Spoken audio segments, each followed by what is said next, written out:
एकंदरीत हे मामा म्हणजे शेतकरी जे आहे ते कोण्या गावाची होती आणि किती हळद होती काय सांगाल? आज खरं जर पाहायला गेलं तर ह्या वसमत तालुक्यामध्ये जर शेतकऱ्याच्या बाबतीत विचार करायला गेलं तर ह्या तालुक्यामध्ये काय बिहार प्रमाण गुंडशाही चालती की काय असं हे शहराचं चित्र आज पाहण्यास मिळालं। आणि मी आमच्या गावाकडून मोटरसायकलवर येत असताना शिवाजी महाराज यांच्या पुतळ्यासमोर आमचे जावयाचे बंधू सुभाषराव काशीनाथराव पुरे राहणार शिरला यांनी ट्रॅक्टरमध्ये 70 कट्टे हळद आणली होती। तर 70 कट्टे हळद ते घेऊन येत असताना थोडं आजूबाजूला ट्रॅफिकचा सहारा घेऊन बाजूच्या डिवायडरवर उभं राहून एका लाल शर्टवाल्या मुलानं त्या ट्रॅक्टरमधला एक कट्टा हळद काढली आणि रोडवर खाली घेतली।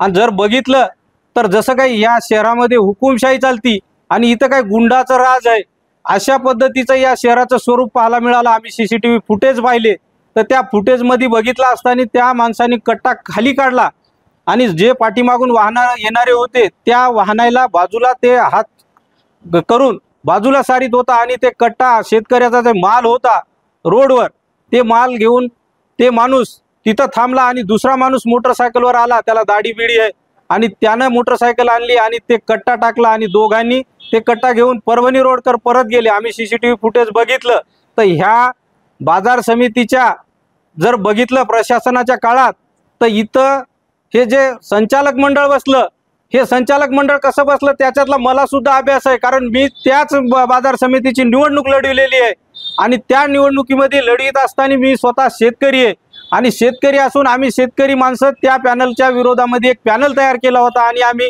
इमानदारीनं लढत असताना इथल्याच एक हरामखोर यानं अधिकाऱ्यानं 11 ते 12 मतं खोटी सांगून त्या चोराच्या बाजूनं निकाल घोषित केला। आणि आज आपण उघड्या डोळ्यांनी बघतो की या शहरामध्ये असं जसं काय गुंडाची टोळी आणि गुंडाचं राज्य आहे या पद्धतीचं या शहरामध्ये चित्र पाहायला मिळतंय। आणि हे जर असं चालू राहिलं तर या शहरामध्ये यदा कदाचित येणारे शेतकरी किंवा बाहेरून आपल्या जिल्ह्यातून बाहेरून येणारे माल उत्पादक हळद उत्पादक शेतकरी इकडं येण्याचं मला तर वाटतं धाडस करणार नाहीत, कारण एवढी जर शेतकऱ्यावर अन्याय होत असतील तर याला प्रशासन सुद्धा तेवढंच जिम्मेदार आहे असं मी समजितो। आणि म्हणून आमच्या पाहुण्यांनी हळद आणली असता मी गावातून आलो आणि बघितलं, म्हणलं काय झालं तर त्यांनी सांगितलं की याच्यातला कट्टा काढून नेला।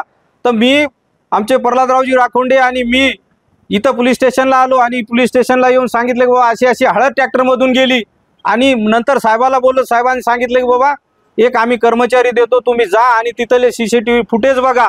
तर आम्ही जाऊन बघितलं, आम्हाला तिथं ते चोराचे सुद्धा पूर्ण फुटेज मिळालेत आणि त्याच्यानंतर एका माणसाला काहीतरी इथं पोलीस स्टेशनमध्ये हजर केलंय।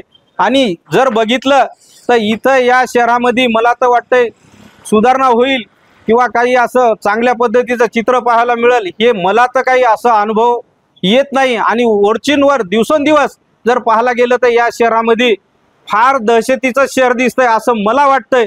म्हणून इथल्या या बाजार समितीच्या जे खोटे चुकीचे निकाल आकडेवारी सांगून जे इथं संचालक मंडळ बसविलंय हे पण त्या चोराचे तेवढेच साथीदार आहेत। मी असं जाहीरपणे छाती ठोकून सांगतो की हे लोक त्याला पाठबळ देतात असं माझं स्वतःचं वैयक्तिक मत आहे। आणि जर बाहेर गावाहून असे शेतकरी येत असतील आणि त्यांना या पद्धतीचा जर त्रास होत असेल तर मी शेतकरी म्हणून कधी बी आलेल्या शेतकऱ्याला जर त्रास झाला तर त्याच्या पाठीशी खंबीरपणानं उभा राहील एवढंच सांगतो आणि थांबतो। देश विदेशातील प्रत्येक घडामोडींचे लाईव्ह अपडेट मिळवण्यासाठी आता साम टीव्हीच्या सर्व सोशल मीडिया प्लॅटफॉर्मला लाईक, फॉलो आणि सबस्क्राईब करा। तसंच सर्व नोटिफिकेशनसाठी बेल आयकॉन प्रेस करायला विसरू नका।